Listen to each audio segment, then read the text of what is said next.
Waktu pertama kali Leonardo Quitangon melihat Lydia Kabadings di rumah sakit, dia langsung jatuh hati. Apalagi kepribadian Lydia pas banget dengan sosok istri idaman yang dia cari-cari. Pendiam, misterius, kalem, gak banyak tingkah, bener-bener tipe perfect yang dicari oleh Leonardo. Setelah mereka pacaran, Leonardo akhirnya tahu kenapa Lydia pendiam banget. Dan jawabannya enggak menyenangkan. Ini adalah salah satu kasus paling terkenal di Filipina yang dikenal dengan rumah hantu di Jalan Sapote. Langsung aja kita bahas, welcome to Ruang Gelap.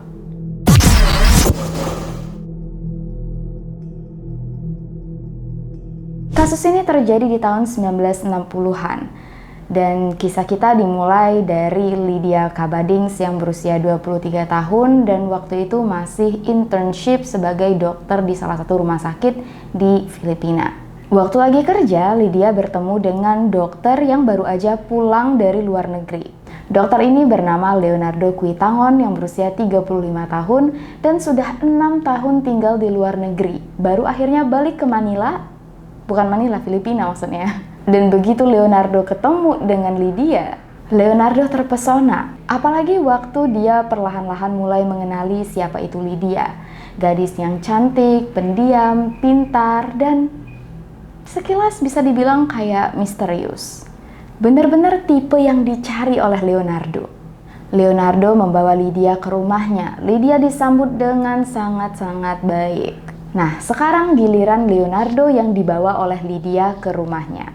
Leonardo bertemu dengan kedua orang tua Lydia, yaitu sang ayah yang bernama Pablo, yang merupakan anggota kepolisian Filipina, dan juga ibunya yang bernama Anusacion. Tapi karena namanya agak susah disebut, kita sebut aja Ana. Lydia juga punya adik laki-laki, tapi bukan saudara kandung. Adik laki-lakinya ini masih 8 tahun dan diadopsi dari panti asuhan. Di rumah ini ada 2 pelayan yang nggak bisa ngomong bahasa Tagalog, jadi berkomunikasi dengan 2 pelayannya ini agak susah. Terus di rumah ini juga ada 2 anjing yang kalau malam selalu dibebasin di pekarangan rumah untuk menjaga rumah dari maling. Selama pacaran, Leonardo sadar orang tua Lydia overprotective banget. Kalau pulang malam harus ngabarin dulu. Setiap Lydia mau melakukan sesuatu pasti minta izin dulu dengan ayahnya. Dan Lydia juga nurut banget, gak pernah membantah omongan orang tuanya. Terutama ke ayahnya, Pablo. Setelah beberapa kali Leonardo main ke rumah, Pablo sendiri bilang ke Leonardo kalau dulu gak ada satu laki-laki pun yang bisa tahan di rumah itu lebih dari 10 menit. Karena Pablo gak suka sama mereka. Tapi kali ini Leonardo spesial. Pablo bilang dia suka dengan Leonardo, makanya Leonardo masih boleh datang ke rumah dan pacaran dengan anaknya. Yang menurut Leonardo ini kabar baik, ini lampu hijau. Berarti hubungan mereka direstuin. Dan Pablo juga nggak pernah protes kalau Lydia ini dilindungin banget oleh orang tuanya. Karena wajar, namanya anak perempuan dan anak satu-satunya lagi. Oke, lanjut ke cerita. Suatu hari, Lydia berhasil lulus ujian kedokteran. Karena merasa pendidikan Lydia sebentar lagi selesai, Lydia dan Leonardo sepakat untuk menikah. Dengan berani, Leonardo meminta izin. Nah, Pablo hanya akan memberi izin kalau Leonardo bisa memenuhi 2 syarat. Syarat pertama, pernikahan harus diadakan mewah, megah-megahan. Syarat kedua, mas kawinnya harus paling enggak sebanyak 5 juta peso. Leonardo menyanggupi syarat pertama, tapi untuk syarat kedua, Leonardo agak keberatan. Dia nggak punya uang sebanyak itu. Leonardo cuma sanggup untuk ngasih 3 juta peso, yang berarti masih kurang 2 juta. Jadi Leonardo berusaha bernegosiasi, merayu Pablo supaya mau menerima mas kawinnya. Untungnya Pablo setuju, asalkan Leonardo dan Lydia harus tinggal di rumah dengan mereka. Berhubung waktu itu Leonardo nggak punya pilihan lain, dia setuju. Akhirnya keduanya menikah dengan pesta besar-besaran, dan setelah nikah mereka beneran tinggal di rumah itu dengan Pablo, Ana, dan juga adik serta 2 pelayan dan 2 anjing yang ada di rumah. Semenjak tinggal di rumah ini, Leonardo mulai paham kenapa Lydia pendiam dan sangat misterius. Soalnya di rumah ini hampir nggak ada komunikasi antar satu sama lain. Setiap pulang kerja, semua orang harus duduk di ruang tamu ngedengerin Leonardo ngoceh sendirian, sedangkan yang lain cuman ngedengerin sampai Leonardo capek baru boleh masuk ke kamar masing-masing. Aneh ya? Leonardo langsung sadar bahwa di rumah itu yang paling berkuasa adalah Pablo. Nggak ada yang berani menjawab, membantah, ataupun mengatur sesuatu yang sudah diatur oleh Pablo. Mulai dari jam berangkat kerja, jam pulang. Kalau pulang telat dari jam yang ditentukan, rumah bakal dikunci, nggak bakal bisa masuk. Saking takutnya semua orang dengan Pablo, istrinya sendiri nggak pernah membantah. 2 anjing yang ada di rumah aja nih, kalau dengar suara Pablo, langsung diem. Ibaratnya anjing aja paham gitu, jangan berani-berani dengan Pablo. Tapi dari semua keanehan ini, ada satu hal yang jauh lebih aneh lagi. Biasanya, setelah mereka ngumpul-ngumpul di ruang tamu, ngedengerin pidato dari Pablo, mereka kan pergi ke kamar masing-masing. Nah, Pablo sering banget nyuruh Lydia untuk tidur dengan ibunya. Awalnya Leonardo nggak mikir macam-macam.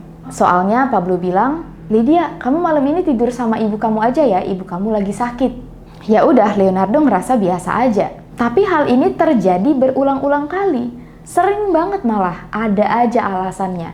Ibunya sakit gigi, ibunya lagi nggak enak badan, ibunya lagi pengen tidur dengan Lydia. Tapi yang ngomong selalu Pablo, bukan ibunya. Ngerti kan jadi? Dan nggak ada yang berani membantah. Ibunya diam aja, Lydia nurut. Leonardo pening sendiri. Tiap dia balik ke kamar sendirian, Leonardo mikir, kok ayah mertuanya nggak seneng Lydia tidur sama dia, padahal kan sudah resmi suami istri. Leonardo sadar sih, memang dari awal mereka pacaran, mereka tuh nggak boleh pergi berdua. Pasti Pablo mau ikut. Entah itu pergi nonton ke bioskop, atau makan di restoran. Kalau Pablo nggak diajak, dia ngambek. Tapi kan itu waktu pacaran. Nah, sekarang udah nikah, kenapa Pablo juga masih harus mengganggu hubungan Lydia dan Leonardo? Tapi waktu itu Leonardo masih sabar. Suatu hari, ada kejadian lagi. Di perjalanan pulang dari kerja, mobil Leonardo mogok. Begitu mobilnya selesai dibenerin, Leonardo sadar itu udah melewati jam seharusnya semua orang pulang ke rumah. Pintu rumah udah pasti dikunci. Jadi Leonardo balik ke rumah orang tuanya. Nah, waktu Leonardo sampai di rumah, dia ketemu dengan saudara laki-lakinya. Leonardo punya 2 saudara, Eugene dan Nonilo. Nah, Eugene bilang, "Kalau kamu telat pulang, kenapa nggak ketok aja pintu rumah? Kan ada pelayan. Masa satu orang pun nggak ada yang bangun?" Leonardo bingung gimana mau ngejelasin tentang kehidupan di dalam rumah itu. Intinya, Eugene bilang, "Ya udah nggak apa-apa. Aku anterin kamu dulu deh ke rumah itu, siapa tahu dibukain. Kalau emang gak dibukain, baru kita balik lagi ke rumah." Ya udah kan, pergilah si Leonardo dan Eugene ke rumah keluarga Lydia. Mereka ketok-ketok, panggil-panggil 10, 15 menit, 30 menit, sejam, beneran gak ada yang ngebukain. Leonardo tahu sebenarnya pasti ada yang denger, pasti masih ada yang bangun, cuman gak ada yang berani bukain pintu. Jadi pada akhirnya Eugene dan Leonardo balik lagi ke rumah mereka, dan dari situlah Eugene sadar ada yang gak beres dengan keluarga istri kakaknya. Setelah kejadian ini, Leonardo masih berusaha untuk sabar. Nah, puncaknya terjadi di hari kelulusan Lydia. Waktu semuanya siap-siap pergi ke acara kelulusan Lydia, Pablo bilang ke Leonardo, "Kamu gak boleh ikut." Leonardo bingung, maksudnya apa kok dia gak boleh ikut? Terus Pablo jawab, "Iya, kan kamu gak ada andil dalam pendidikannya Lydia. Yang bayar pendidikan Lydia kan saya. Kamu andilnya apa?" Jadi Leonardo gak boleh ikut. Leonardo tetap berusaha untuk ikut. "Pak, ayolah, bolehin aku ikut. Kita perginya naik mobil aku aja. Jangan naik taksi. Nanti aku anterin." Tapi Pablo gak mau. Dia tetap memilih naik taksi daripada dianterin oleh Leonardo. Yang jelas-jelas menunjukkan Pablo sengaja gak mau Leonardo ikut. Dan ini adalah puncak di mana Pablo ngerasa gak betah tinggal di rumah itu, gak betah diperlakukan secara tidak adil oleh Pablo. Dan ibu mertuanya juga gak ngebantuin. Sedangkan Lydia nurut banget. gak pernah membantah. Malam harinya, setelah Lydia pulang dari acara kelulusan, Leonardo langsung mengajak Lydia ngobrol. Lydia, kayaknya kita harus pindah dari rumah ini. Lydia setuju banget. Selama ini dia nggak menikmati hidup di dalam rumah itu, tapi nggak berani melawan. Sekarang dia udah punya suami, dan suaminya mau ngajak dia keluar rumah. Lydia setuju banget. Besok harinya, Lydia dan Leonardo minta izin ke Pablo untuk pindah rumah. Pablo marah banget sampai dia bilang, kalau kalian berdua berani keluar dari rumah ini, aku tembak kalian. Lydia dan Leonardo tahu, Pablo nggak basa-basi. Kemungkinan besar ini bukan cuman ancaman biasa. Mereka berdua terpaksa tinggal di rumah itu, tapi Leonardo bener-bener udah nggak tahan. Akhirnya setelah 2 bulan tinggal bersama keluarga Lydia, Leonardo memutuskan untuk balik ke rumahnya sendiri. Keputusan ini membuat hubungan Lydia dan Leonardo mulai renggang. Bukan karena mereka berantem, tapi Lydia sengaja dijauhkan dari Leonardo oleh Pablo. Setiap kali Leonardo berusaha ngirim surat-suratnya nggak pernah sampai. Dan setiap kali Lydia berusaha ngirim surat-suratnya nggak pernah dikirim. Leonardo pernah datang ke rumah sakit tempat Lydia kerja. Dan kalian tahu, rupanya selama Lydia kerja, ditungguin oleh Pablo. Di sini Leonardo sadar, Pablo terobsesi dengan anaknya. Ini bukan kasih sayang terhadap ayah dan anak yang wajar. Setiap kali Lydia keluar dari rumah, dia nggak pernah sendirian. Selalu ditemani oleh Pablo atau Ana atau adiknya. Meskipun umur adiknya waktu itu masih 8 tahun. Setelah sempat sulit berkomunikasi, di malam Natal, Leonardo memberanikan diri untuk datang ke rumah itu dan membawa kado, hadiah Natal. Dan gak tahu kenapa, Leonardo disambut dengan sangat baik oleh Pablo. Pablo senyum, mempersilahkan Leonardo masuk. Bener-bener ya, gak ada orang yang paham dengan mood Pablo. Kadang seneng, tiba-tiba marah. Tapi ya Leonardo bersyukur aja kedatangannya diterima. Di malam itu juga mereka membahas masalah ini. Gimana sih jalan tengah biar semuanya happy? Lydia dan Leonardo bisa tinggal dengan damai, Pablo dan Ana juga ngerasa nyaman. Karena kondisinya waktu itu Lydia hamil. Leonardo masih tetap ingin menafkahi Lydia, tapi Leonardo pengen ngajak Lydia keluar dari rumah. Ujung-ujungnya mereka sepakat Leonardo bakal bawa keluarganya dan 2 keluarga ini bakal bertemu untuk berdiskusi baik-baik. Leonardo merasa agak tenang. Akhirnya mertuanya memahami apa keinginan dia dan mau diajak berkompromi secara baik-baik. Besoknya, waktu Leonardo ngajak kedua orang tuanya, adik-adiknya, dan keluarganya yang lain untuk datang ke rumah Lydia dan bermusyawarah, pintu rumah enggak dibukain. Mereka nunggu lama banget di depan rumah, nggak ada yang keluar. Sekalinya pintu dibuka, yang keluar pelayan. Dengan bahasa Tagalog yang terbata-bata, pelayan ini memberitahu ke Leonardo bahwa bapak lagi nggak di rumah. Padahal mereka kan udah janjian ya. Ya udah, ujung-ujungnya Leonardo dan keluarganya balik ke rumah. Setelah kejadian ini, Lydia ngasih tahu Leonardo sebenarnya mereka ada di rumah, cuman si Pablo masih nggak tahu mau ngomong apa. Lydia yang dalam kondisi hamil, suaminya jauh, udah nggak tahan lagi. Diam-diam Lydia nelpon Leonardo. Leo, aku udah nggak tahan lagi di rumah, tolong culik aku. Aku udah nggak mau lagi tinggal di rumah ini. Pokoknya besok kamu jemput aku di gereja. Aku pengen lari dari rumah. Nah, sebagai suami yang baik dan juga kangen banget dengan istrinya, Leonardo beneran menculik Lydia dari gereja. Sebenarnya bukan menculik sih, menjemput lah ya. Tapi di mata Pablo dan istrinya, ini adalah kasus penculikan. Siang itu juga, Pablo dan istrinya naik taksi datang ke rumah keluarga Leonardo sambil bawa pistol. Sebenarnya yang marah sih cuman Pablo, istrinya cuman ikut-ikut aja. Dari luar Pablo teriak, "Kembalikan putri saya, kamu kurang ajar ya. Menculik anak orang, aku tembak kalian semua." Waktu itu orang tua Leonardo lagi nggak ada di rumah, cuman ada Leonardo dan 2 saudaranya, Eugene dan Nonilo. Lydia dan Leonardo ngunci diri di dalam kamar. Yang keluar dari rumah justru Eugene dan Nonilo.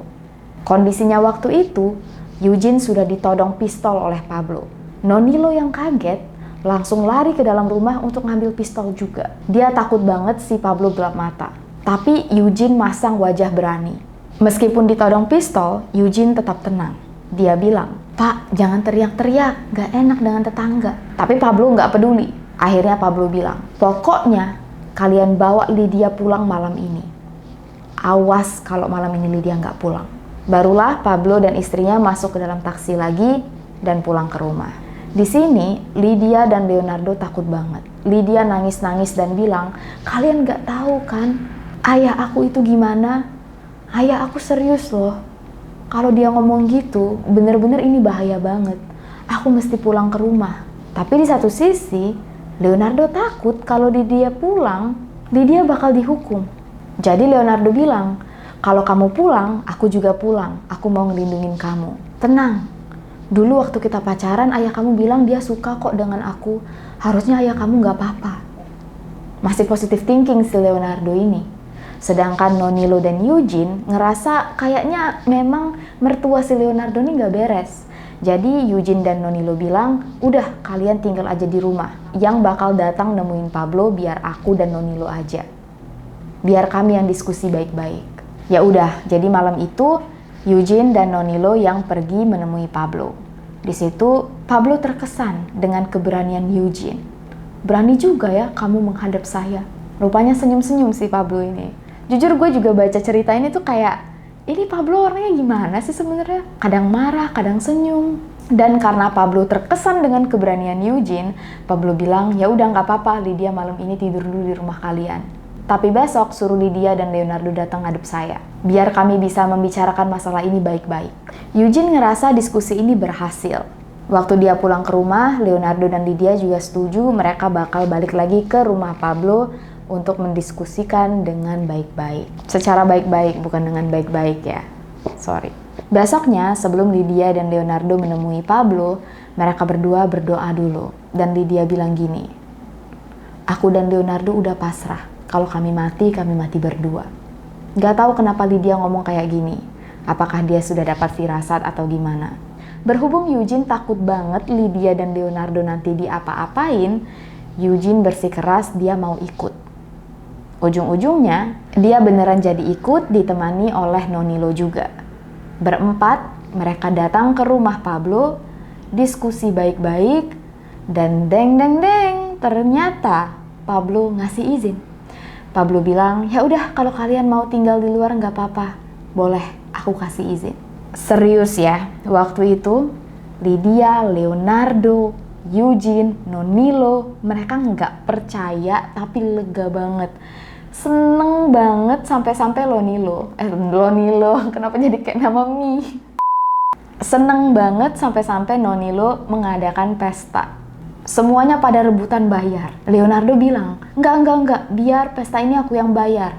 Karena aku yang seneng. Jadilah mereka pesta di luar, makan-makan, merayakan akhirnya berhasil keluar dari rumah. Leonardo mulai cari-cari apartemen, mempersiapkan kehidupan barunya dengan Lydia dan juga anak mereka yang nantinya bakal lahir. Tapi untuk sementara, Lydia dan Leonardo tinggal dulu di rumah keluarganya Leonardo. Tapi, ada tapinya. Lydia mendapat telepon dari Pablo. "Lydia, ibu kamu sakit. Ibu kamu pengen banget ketemu sama kamu. Ayo datang ke rumah." Sebagai seorang anak, Lydia pastinya nurut. Jadi Lydia pergi ke rumahnya ditemani Leonardo. Nonilo juga ikut. Pokoknya Eugene dan Nonilo takut banget kalau Lydia dan Leonardo dibiarkan berdua di dalam rumah itu. Makanya setiap kali kalau mau pergi ke sana, atau kalau enggak salah satunya deh yang ikut. Begitu mereka sampai di rumah orang tuanya Lydia, mereka semua tahu ibunya Lydia cuma pura-pura sakit. Nonilo tuh sampai nggak habis pikir, ini kok kayak anak kecil banget sih. Kalau mau ketemu ya ketemu aja kan, gak usah pura-pura sakit maksudnya. Dan semua orang juga tahu ini pasti skenario buatan Pablo. Pasti Pablo yang nyuruh istrinya pura-pura sakit supaya Lydia pulang ke rumah. Begitu selesai menjenguk, Lydia, Leonardo, dan Nonilo pulang ke rumah mereka lagi. Habis itu Leonardo pergi kerja. Nah, waktu Leonardo lagi kerja, Lydia ditelepon lagi. "Lydia, ibu kamu nih sakit, mau ketemu lagi." Jadi Lydia nggak punya pilihan. Dia siap-siap pergi ke rumah orang tuanya, dan berhubung Leonardo lagi kerja, yang nemenin Lydia adalah Eugene dan Nonilo. Di rumah orang tuanya Lydia, Lydia naik ke kamar atas untuk ngurusin ibunya. Sedangkan di ruang tamu ada Pablo, Nonilo, dan Eugene.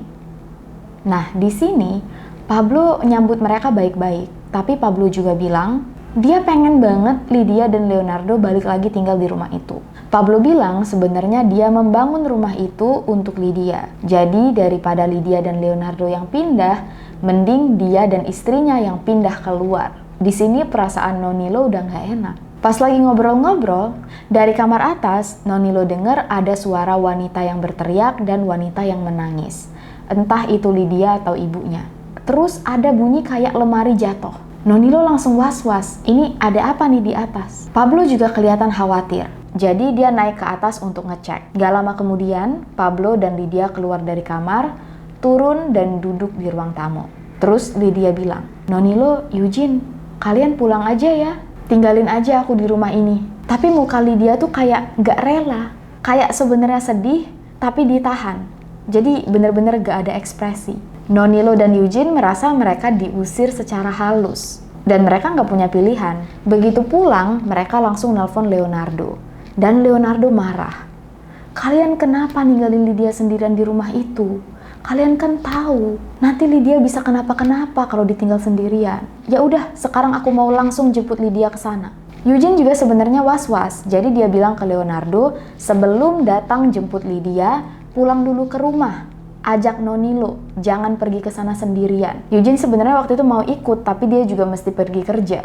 Dan Leonardo nurut, dia beneran jemput Nonilo dulu, baru mereka jemput Lydia. Selama di perjalanan menuju tempat kerja, Eugene deg-degan. Gak tahu kenapa dia ngerasa takut. Waktu Eugene lagi nunggu bus, dia nerima telepon. Rupanya dari Nonilo. Nonilo menjelaskan bahwa dia nelpon dari pom bensin. Dan dia nelpon karena bener-bener urgent. Soalnya waktu dia dan Leonardo masuk ke rumah keluarga Lydia, Pablo nyuruh Leonardo masuk ke dalam kamar. Di dalam kamar itu ada Lydia dan ibunya Lydia. Sedangkan Nonilo disuruh nunggu di ruang tamu. Nah, waktu lagi nunggu di ruang tamu, Nonilo dengar ada 4 suara tembakan. Nonilo yang takut langsung lari keluar rumah dan pergi ke pom bensin untuk nelpon Eugene. Firasat Eugene benar, dia langsung lari menuju rumah keluarga Lydia dan begitu sampai di depan rumah, dia ketemu dengan Nonilo yang baru turun dari taksi.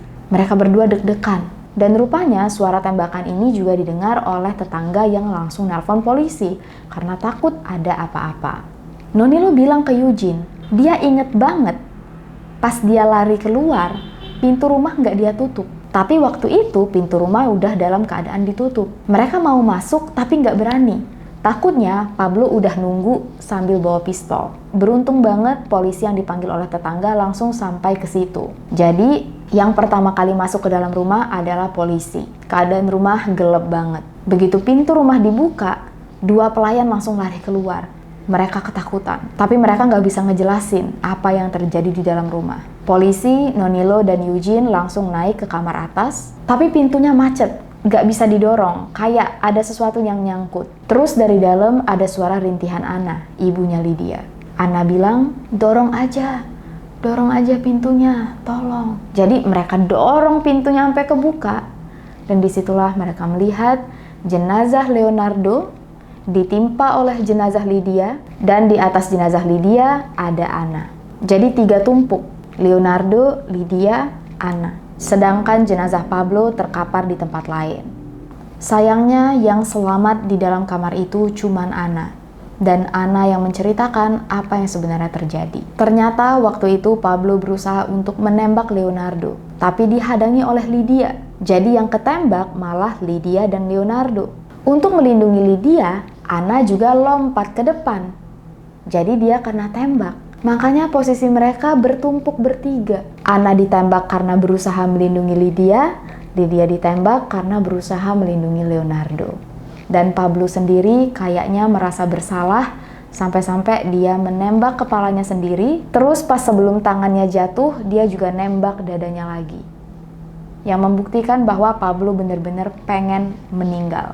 Dia masih sempat-sempatnya nembak dadanya lagi padahal udah nembak kepalanya. Eugene dan Nonilo nangis sekencang-kencangnya. Mereka sudah tahu keluarga ini berbahaya tapi mereka nggak nyangka pada akhirnya bakal setragis ini.